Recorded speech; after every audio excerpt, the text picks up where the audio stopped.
So welcome to all of you folks. Like I said, I want to thank you for coming. And I also want to express our thanks to our host, which is the Sonorous Road Theater. And thank you. And she had promised me that she was going to print something up for me to read, and then her printer wouldn't work.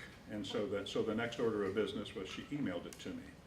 And of course, I just have to remember, what's Michelle's name? Oh, never mind, Michelle's name is Michelle. Okay, here we go. Okay, so Sonorous Road has been in this amazing space for 2 years, and they're glad to be hosting the 4th round of the Shakespeare sonnets.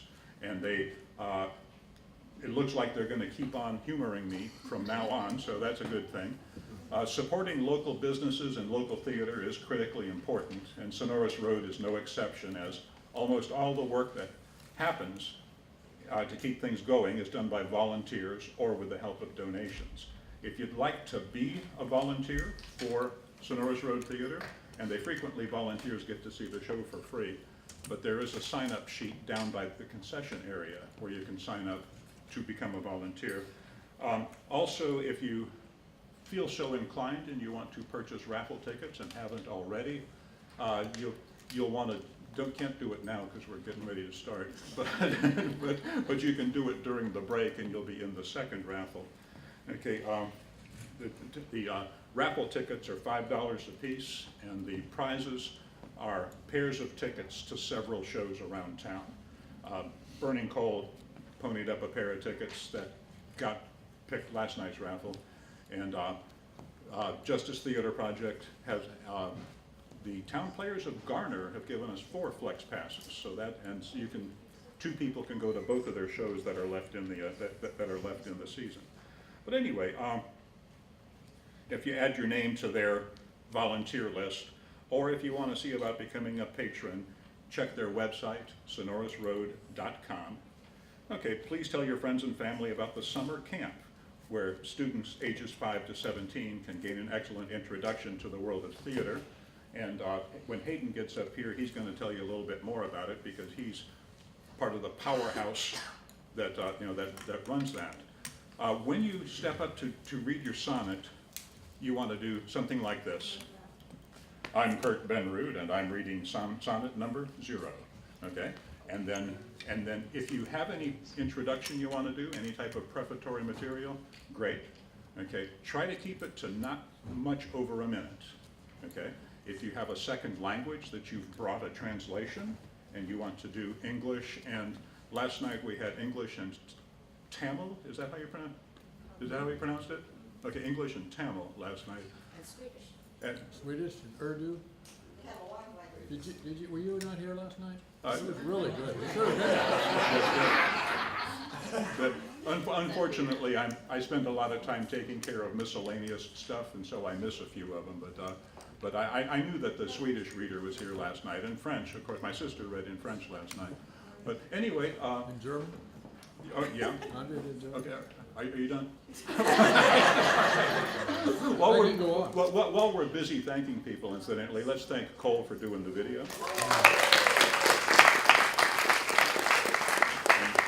And thank Janice for doing the still shots. And let's thank Robbie for standing up in the sound booth and pretending he's doing stuff. And I guess that's got us ready to roll here. If I discover that I've withheld any information, I'll share it with you later on. I'm not above standing up on the sidelines and hollering, "Oh, y'all, I forgot to tell you such and such." Okay. Oh, we got plenty of that yesterday.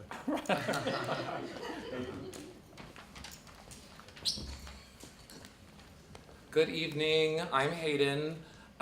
Before I start, I just want to take a moment to plug Sonorous Road's summer camp program. I'm the camp's manager for that program. We have programs for children from ages 4 to 18. Lots of awesome camps, including a brand new directing for the camera course this year. We're very excited to be able to offer that.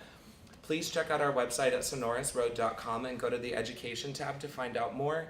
I'll be here all night if you have any questions. I'd be happy to answer them for you. So the sonnet I'm prepared for you tonight is number 78. I have this little preface for it, just something to think about. Meaning is derived at the intersection of creator, work, and audience. In oral interpretation, the interpreter is both audience and creator, which means that meaning increases exponentially. I approach number 78 from the perspective of one who is ready to live openly, to love, and to trust for the first time.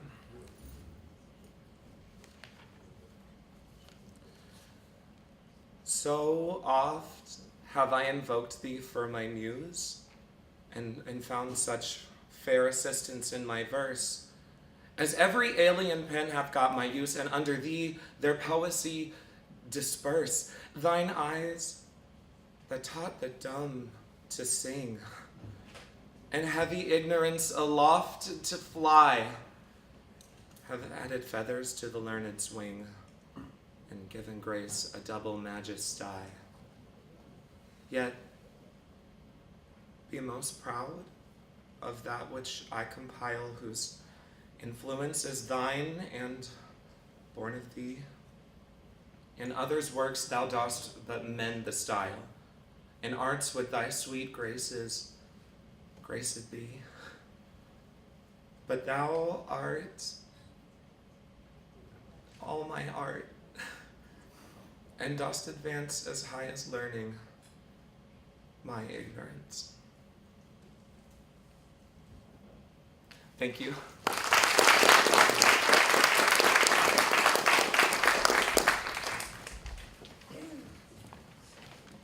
Well, to follow that up,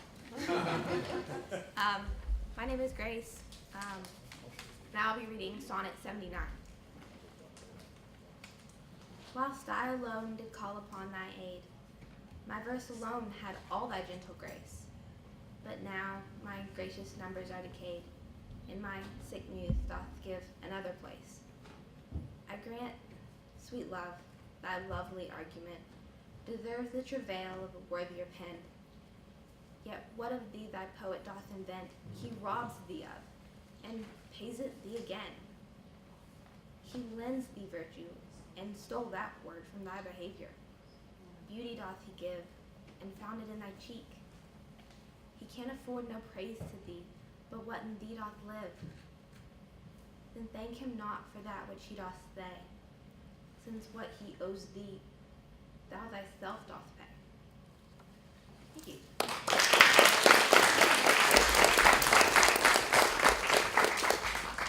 I just remembered I'm supposed to be here. Yes, good evening. My name is Granville John Hedrington. I am a poet. You can find me on most downloading media, Facebook. Read my work. I'm sure you'll find some clarity. Normally when I perform, I do not read. I always recite. But today, I really just put some time into this poem, and coming here, I was nervous. So when they gave me this paper, I don't want to read, but I needed it. I'm doing sonnet number 80. Oh, how I faint when I of you do right, knowing that a better spirit use your name, and in the praise thereof spends all his might to make me tongue-tied speaking of your fame. But since your word wide as the ocean is, the humble as the proudest sail doth bear, my saucy bark inferior to his, and your broad main that willfully appear. Your shallowest help will hold me up afloat, whilst he upon your soundless deep doth ride. Or being wrecked, I am a worthless boat, he of tall building and goodly pride. Then if he thrive and I be cast away, the worst was this, my love was my decay. Thank you.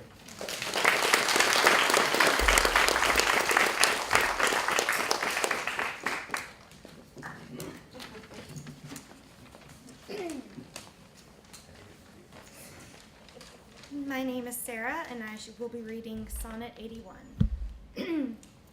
Or I shall live your epitaph to make, or you survive when I in earth am rotten. From hence your memory death cannot take, although in me each part will be forgotten. Your name from hence immortal life shall have, though I, once gone, to all the world must die. The earth can yield me but a common grave, when you entombed and men's eyes shall lie. Your monument shall be my gentle verse, which eyes not yet created shall o'er-read, and tongues to be your being shall rehearse. When all the breathers of this world are dead, you still shall live. Such virtue hath my pen, where breath most breathes, even in the mouths of men.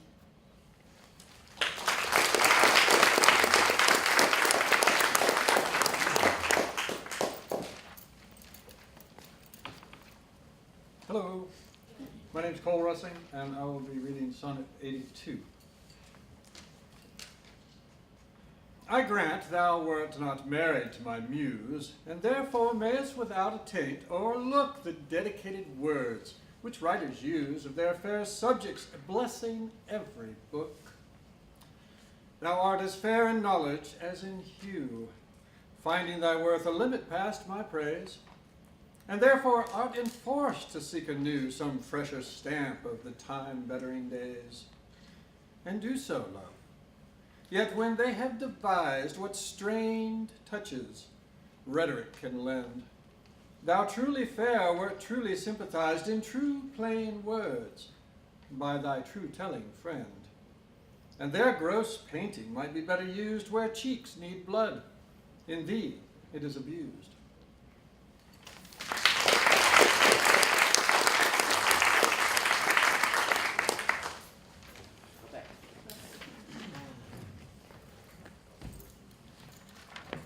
Hello, my name is George Russing. No relation. Yeah. Definitely don't look at a picture of us side by side. I'll be reading Sonnet 83.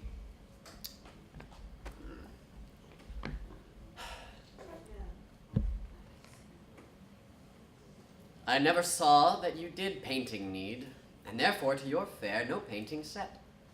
I found, or thought I found, you did exceed the barren tender of a poet's debt.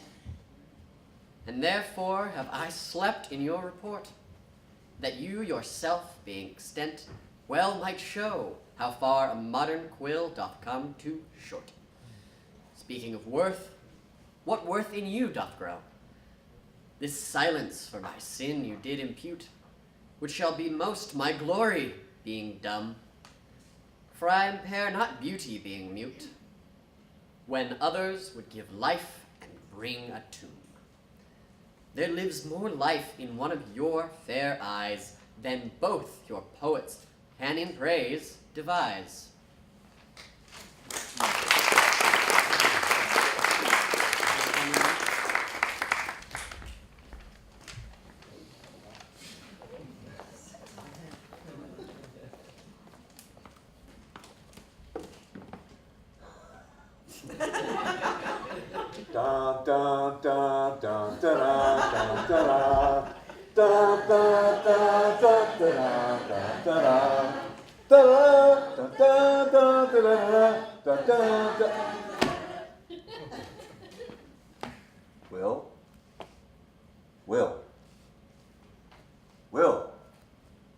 Will Shakespeare, I am your father. Saturday night, 7:30 p.m., downtown Cary. May the fourth place lamb be with you. Cary Playwright Forum presents 20 3-minute plays. By the end of the night, the audience will have selected Mr. or Ms. Play Slam 2019. I have these puny little postcards stacked in the lobby. Please take one on your way out. And once you've looked at it, leave it someplace where another intelligent person will find it. Be there or be.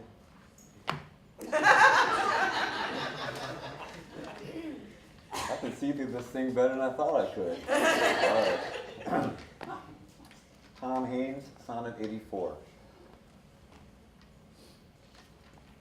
Who is it that says most, which can say more, than this rich praise that you alone are you?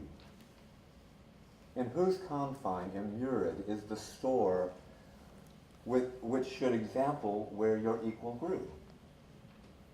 Lean penury within that pen doth dwell, that to his subject lends not some small glory, but he that writes of you, if he can tell that you are you, so dignifies his story. Let him but copy what in you is writ, not making worse what nature made so clear. And such a counterfeit shall fame his wit, making his style admired everywhere.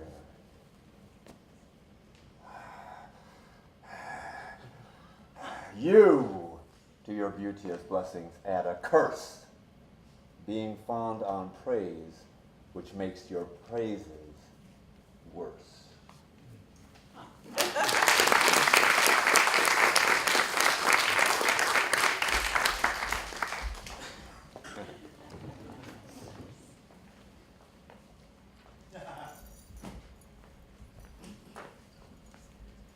Well, I left my costume at home, so. My name is Larry Bliss. I'll be performing Sonnet 85. I'm going to give you some blatant self-promotion. Actually, the man who just spoke is going to be in a production of an original radio play called Oppenheimer's Ghost, which will be presented for the Cary Playwrights Forum Radio Hour tomorrow night. WCOMFM.org. I'll gladly supply that again. I imagine so Tom will at the end, or just talk to me and I'll give you a little piece of paper. So I find Sonnet 85 interesting because I'm a writer and for its irony.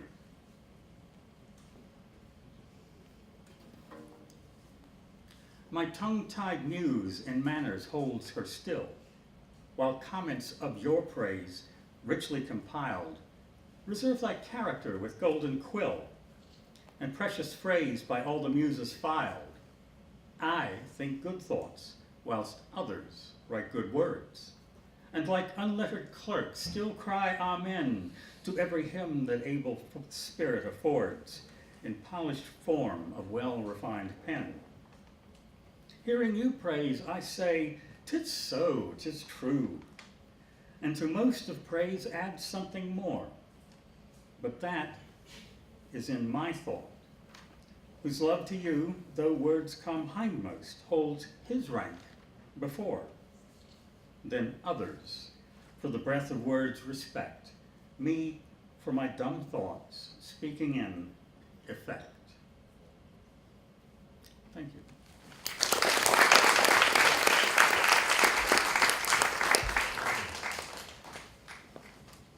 Good evening. Thank you all for coming. Thank you to Kurt. Thank you to Lord Vader. Thank you all for coming out and for supporting the arts. My name is Christopher Bynum, and I will be performing Sonnet 86. Was it the proud full sail of his great verse, bound for the prize of all too precious you, that did my ripe thoughts in my brain and hearse, making their tomb the womb wherein they grew? Was it a spirit, by spirits taught to write above a mortal pitch, that struck me dead? No, neither he nor his compeers by night, giving him aid, my verse astonished. He nor that affable familiar ghost, which nightly gulls him with intelligence. as victors of my silence cannot boast. I was not sick of any fear from thence. But when your countenance filled up his line, then lacked I matter, that enfeebled mine. Thank you.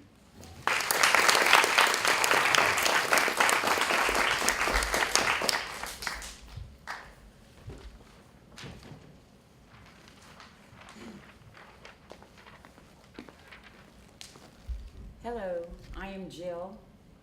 Thanks to Michelle, I am here.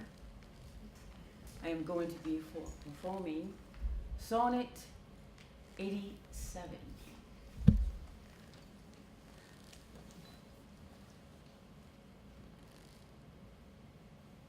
Farewell, thou art to dare for my possessing, and like enough thou knowest thy estimate. The charter of thy worth gives thee releasing. My bonds are in thee are all determinate. For how do I hold thee but by thy granting? And for that, riches, where is my deserving? The cause of this fair gift in me is wanting. And so my panting back again is swerving. Thyself, thou gavest, thy own worth, then not knowing, or me, to whom thou gavest it, thou'st mistaking. So thy great gift upon me, vision growing, comes home again on better judgment, making. Thus have I had thee, as a dream doth flatter, in sleep a king, but wake in no such matter. Thank you.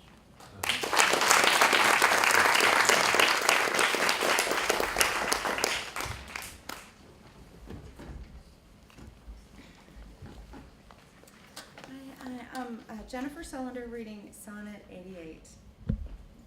When thou shalt be disposed to set me light, and place my merit in the eye of scorn, upon thy side against myself I'll fight, and prove thee virtuous, though thou art forsworn.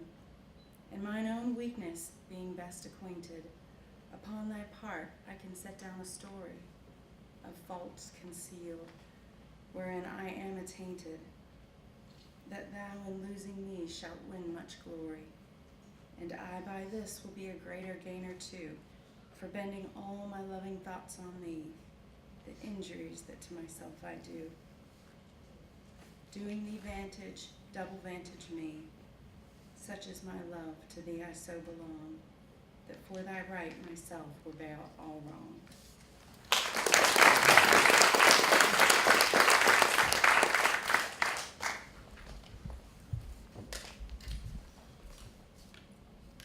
Hello. Hi.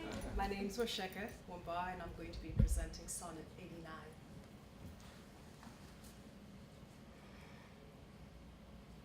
Say that thou didst forsake me for some fault, and I will comment on that offense.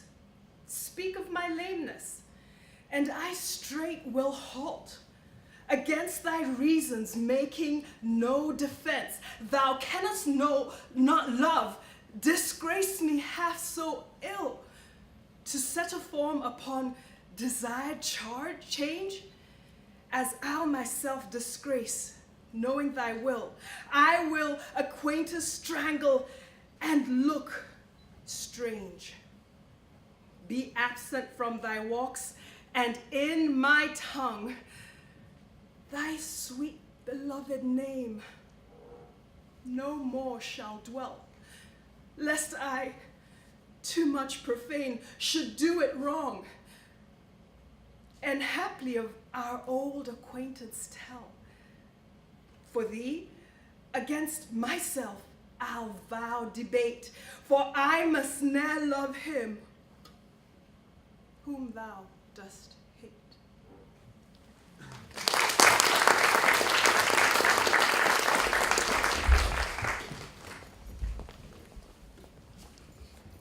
Good evening. I'm Laura Bottomley. I'll be presenting sonnet number 90, which I think follows very closely on sonnet number 89. And it struck me that Shakespeare must have had a series of very bad days.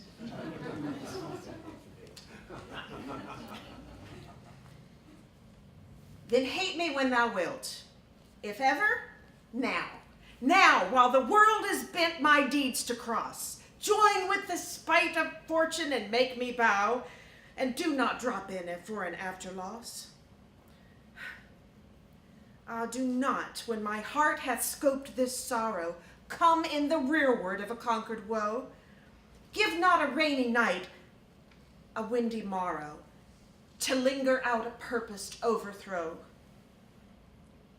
If thou wilt leave me, do not leave me last, when other petty griefs have done their spite, but in the outset come. So shall I taste at first the very worst of fortune's might, and other strange of woe, which now seem woe, compared with loss of thee, will not seem so.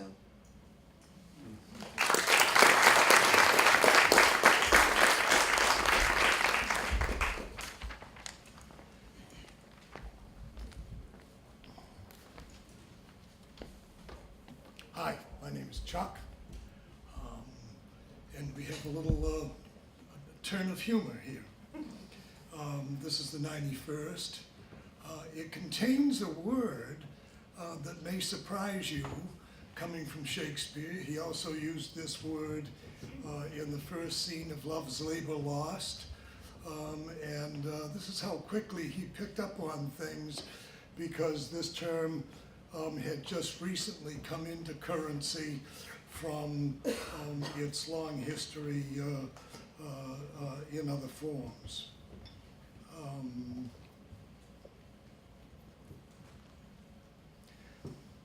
Some glory in their birth, some in their skill, some in their wealth, some in their body's force, some in their garments, though newfangled ill, some in their hawks and hounds, some in their horse. And every humor hath his adjunct pleasure, wherein it finds a joy above the rest. But these particulars are not my measure. All these I better in one general best.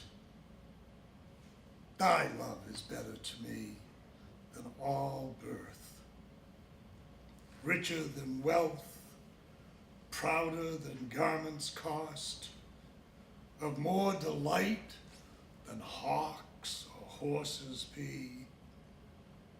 And having thee, of all men's pride, I boast, wretched in this alone, that thou mayst take all this away, and me make wretched most.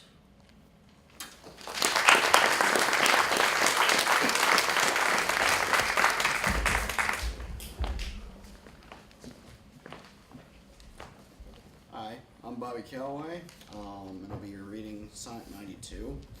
Until Kurt assigned this to me when I volunteered for the reading, I had never actually seen this sonnet, which shows what a terrible classic scholar I am. But it also confirmed for me that what I love about Shakespeare is his multiplicity of voices. Everyone reading tonight, it sounds great coming from your mouth. It sounds great coming with your voice, because he is everyone and no one at the same time.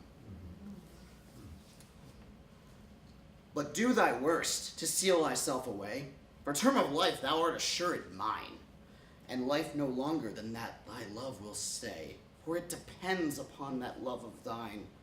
Then need I not to fear the worst of wrongs, when in that least of them my life hath end. I see a better state to me belongs than that which on thy humor doth depend.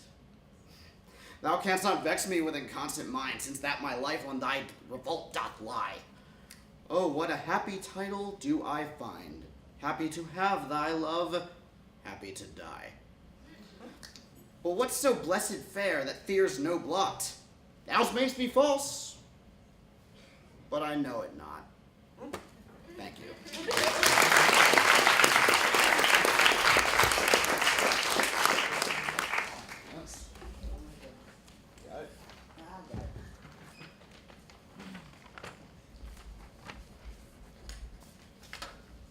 Hello, my name is Linda Ruffin, mother of Michelle. I'm reading sonnet number 93. So shall I live, supposing thou art true, like a deceived husband. So love's face may still seem love to me, though altered new. Thy looks with me, thy heart in other place, for there can live no hatred in thine eye. Therefore, in that I cannot know thy change, in many looks thy false heart's history is writ in moods and frowns and wrinkles strange. But heaven in thy creation did decree that in thy face sweet love should ever dwell. Whatever thy thoughts or thy heart's workings be, thy looks should nothing thence but sweetness tell. How like Eve's apple doth thy beauty grow, in thy sweet verse you answer, not thy show. Thank you.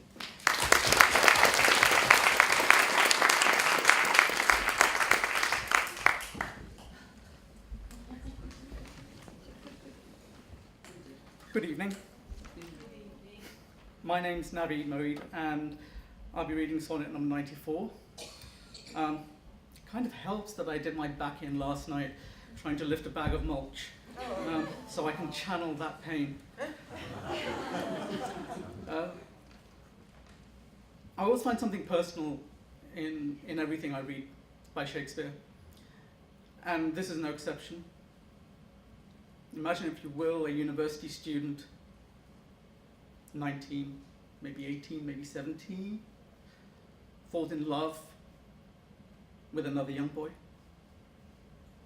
and carries that love while putting the other on an unrequited pedestal for 4 years. And then, finally, not being able to take it anymore, sees the cracks, sees the one or two things that hurt him the most. They that have the power to hurt and will do none, that do not do the thing they most do show, who moving others are themselves as stone, unmoved, cold, and to temptation slow.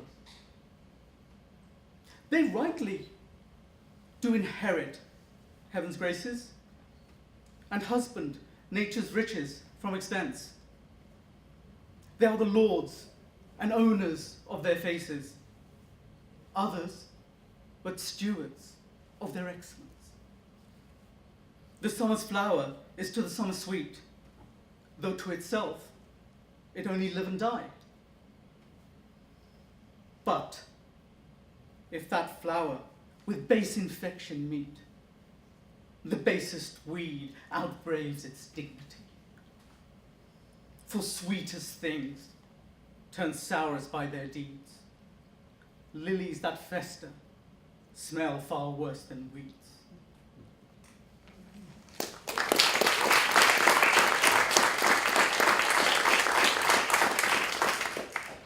In Urdu,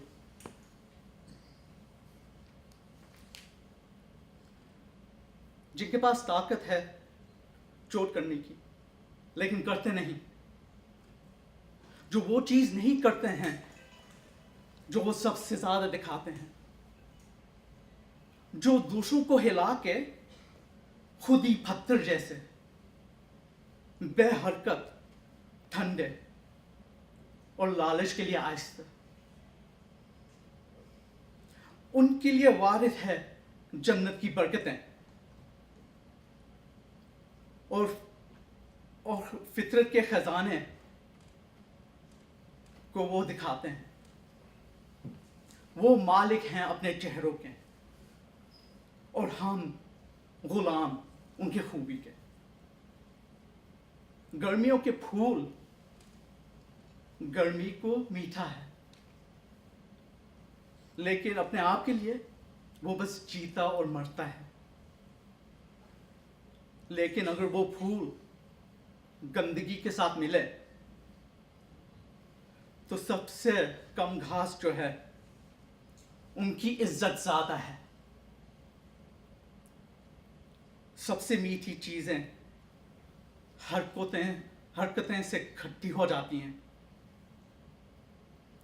फाते फूल की बू फूस से बदतर है।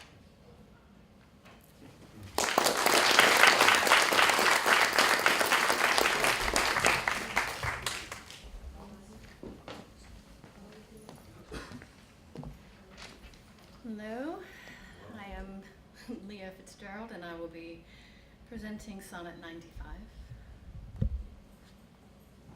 How sweet and lovely dost thou make the shame, which, like a canker in the fragrant rose, doth spot the beauty of thy budding name. Oh, and what sweets dost thou thy sins enclose, that tongue that tells the story of thy days, making lascivious comments on thy sport, cannot dispraise, but in a kind of praise, naming thy name, blesses an ill report. Oh, what a mansion have those vices got, for which for their habitation shows out thee, where beauty's veil doth cover every blot, and all things turn to fair that eyes can see. Oh, take heed, dear heart, of this large privilege. The hardest knife, ill used, doth lose his edge.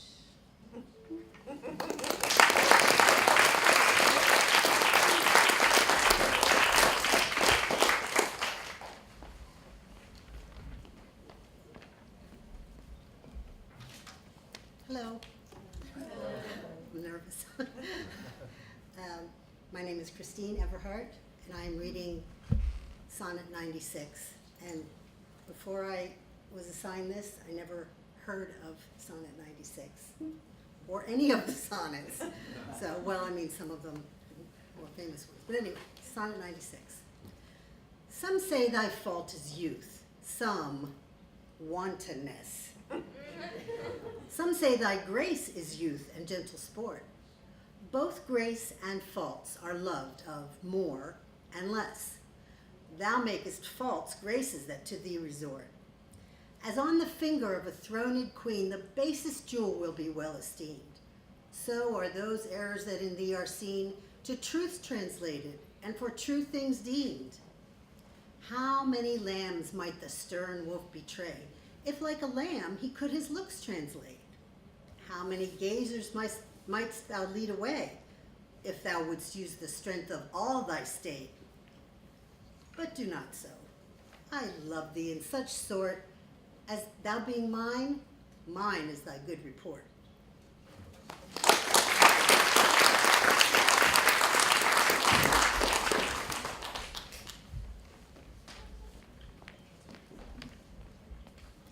Hello, my name is Michelle Oko, and I will be reading sonnet number 97. How, like a winter hath my absence been from thee, the pleasure of the fleeting year. What freezing have I felt, what dark days seen, what old December bareness everywhere. And yet, this time, removed was summer's time, and the teeming, big with rich increase, bearing the wanton burden of the prime, like widowed wombs after the lard's decease.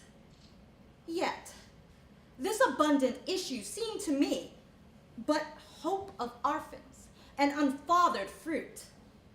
For summer and his pleasure wait on thee.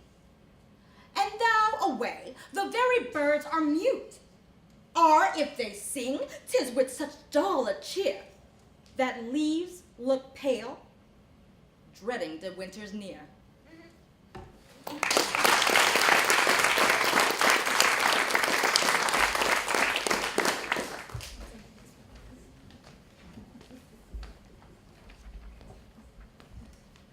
I am Dante Bernice, and I will doing sonnet 98. For you have been absent in the spring, when proud-pied April, dressed in all his trim, hath put a spirit of youth in everything, that heavy satin laughed and leaped with him. Yet nor the lays of birds, nor the sweet smell of different flowers in order and hue, can with any summer story tell, or from their proud lap pluck, from there they grow. Nor did I wonder at the lilies white, nor praise their deep vermilion rose. They were sweet, but figures of delight, yet seen in winter, and still you away. And with your shadow, I with these did play.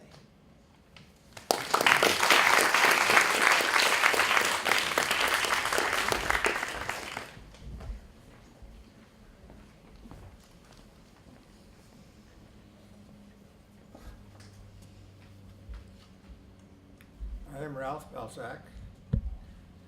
This sonnet, number 99, speaks to me of my wife's decline from alert vibrancy to wheelchair and dementia. The forward violet thus did I chide. Sweet thief, whence didst thou steal thy sweet that smells, if not from my love's breath? The purple pride which on thy soft cheek for complexion dwells, in my love's veins thou hast too grossly dyed. The lily I condemned for thy hand, and buds of marjoram had stolen thy hair. The roses fearfully on thorns did stand, one blushing shame, another white despair. A third, nor red nor white, had stolen of both, and to his robbery had annexed thy breath. But for his theft, in pride of all his growth, a vengeful canker eat him up to death. More flowers I noted, yet I none could see, but sweet or color it had stolen from thee. Thank you.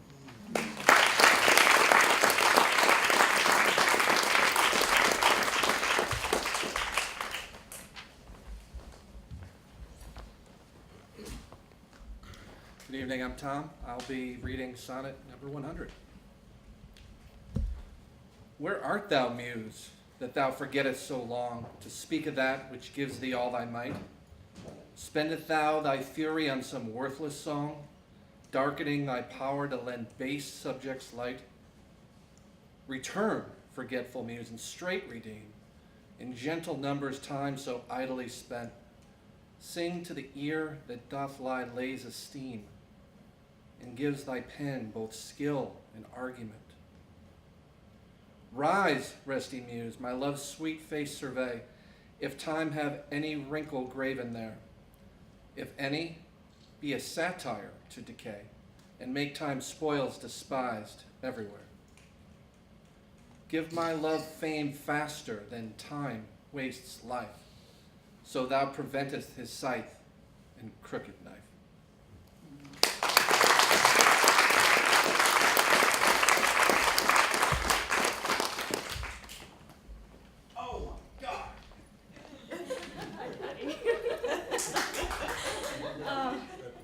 Can anybody say proud papa?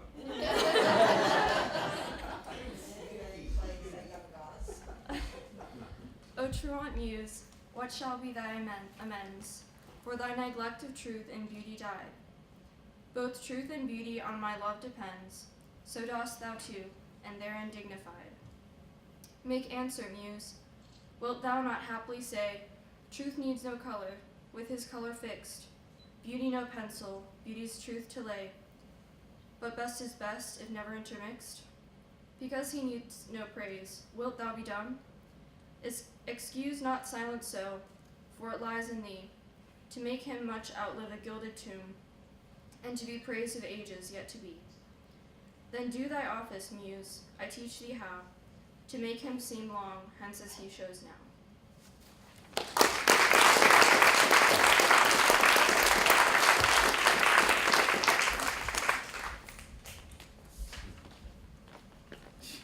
You're a sneaky person. He thought I was reading that one. So, I'm Robbie Merritt. I'll be reading 102. Well, actually, I won't, and I'll explain that. In the shameless plug department. Now, before I do that, we wouldn't be here if it weren't for William Shakespeare, but we also wouldn't be here if it weren't for Kurt Benrud.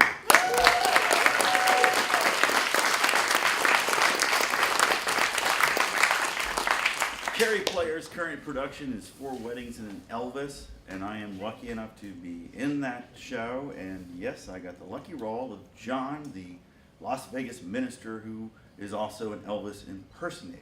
We've got shows Friday and Saturday at 7:30. Last show, matinee, 3 o'clock Sunday, carrieplayers.org. And now, if you will please indulge me, nobody could really truly imitate William Shakespeare. Goes the same for the king. But this is my little version.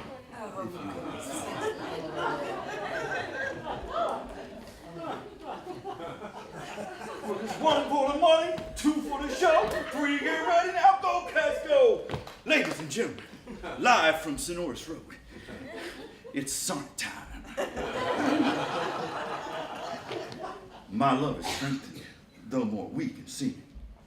I love not less, though less shall appear. That love is merchandise, whose rich are steaming, the owner's tongue doth publish everywhere. Our love was new and then, but in the spring, when I was wont to greet it with my lays, as Philomel in summer's front doth sing her and stops her pipe in growth of riper days. Not that the summer less pleasant now than when her mournful hymns did hush the night, but that wild music burthens every bough, and sweets grown common lose their dear delight. Therefore, like her, I sometimes hold my tongue before I would not dull you with my song. Thank you very much.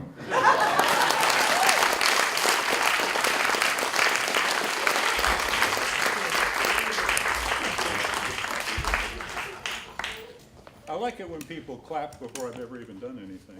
That's really great. Okay, so rumor has it that they found on Shakespeare's retirement home, excavating, they found tobacco pipes with residue of cannabis.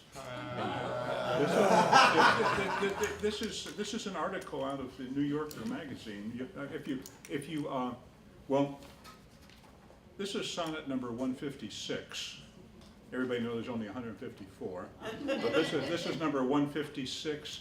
It's kind of similar to 118 that you'll hear a little later. Shall I compare thee to a purple haze? Thou art far kinder, we're talking righteous bush. Rough kids do snatch the darling bud from maize, and summer's lease is up, landlord equals douche. Where then will I find thee, honeyed Kea, when my cursed suppliers do run out? Perhaps succor shall I beg of Maya, although she hath a tendency to shout. Dime bag or noog, I'll lie upon the carpet, and smoke my spliff, or in sooth, just a roach. For Anne is full vexed. Lay off, please stop it. One whiff of ganj, and anon she'll encroach. So long as dudes can breathe and birds have feather, that rug really ties the room together.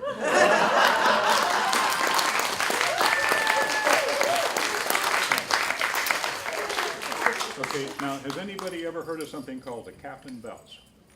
Okay, well, some of the prizes are things that some of us have had for a while and really don't appreciate enough anymore. And so this is one of them, and whoever wins this, there is a place where you can put a battery in it so that it will blink. But I never learned how to do that. But you could reach up and press here, and then it would start blinking all over the place. And that was, and I mean, I knew how to do that. I just didn't know how to replace the battery when it stopped. Okay, and this is a pair of tickets to one of Theodore Raleigh's shows. It's actually a voucher good for 2 tickets. And so the first person that pulls one of these, or the first person that we get here, is going to be able to choose, okay? And then the second person takes what's left over, okay? Okay, and since you laughed the loudest, you get. I always laugh the loudest. Okay. Okay, anybody have a ticket where it ends with 997? Or, oh my goodness, this is Janice. Janice, this is you. Would you like the cap and bells or the ticket? Okay.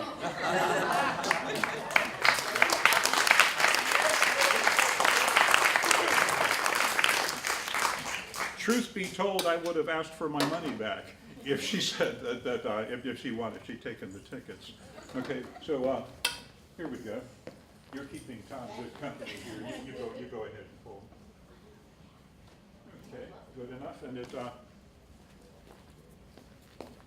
get where there's light. And let me see. Well, somebody with the last name Wall. It might be someone from last night, in which case they're out of luck. 056. Has anybody got a 056, the last 3 digits? Okay, well, let's try another one then. I'm just gonna, y'all ever heard of homemade bifocals?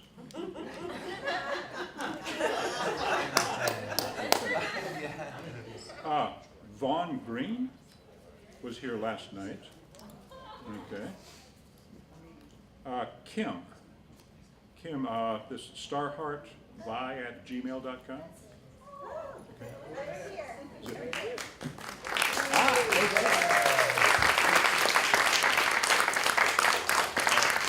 It's dangerous to walk around with homemade. I get this. Okay. One thing that I had not mentioned yet, these can be in for the finale because I'm going to email those people. But one thing I did not mention earlier, and this is my little shameless plug. Who else besides me here is a reader with Triangle Radio Reading Service? Okay. I'm taking a hiatus. Okay. Well, anyway, she's done it before. Okay. Well, it's a special radio station for blind people where we read the newspaper and magazines and other such stuff. And I'm going to get recordings of all the sonnets to run a program where they'll hear what we have been doing tonight. But we're going to make the recording in the studio. And so people who are interested in recording your sonnet for the radio show, you'll want to email me, okay? Email the same one that, email to that email address you've been getting all those irritating emails from me from. Yeah, just email and say, hey, Kurt, count me in, and we'll do it from there. Okay, so we're going to take a 10-minute break, and then we'll come on back in here. Those of you who are readers in the second round, you'll be sitting in the front row. Hayden's going to be putting the sonnets on the chairs.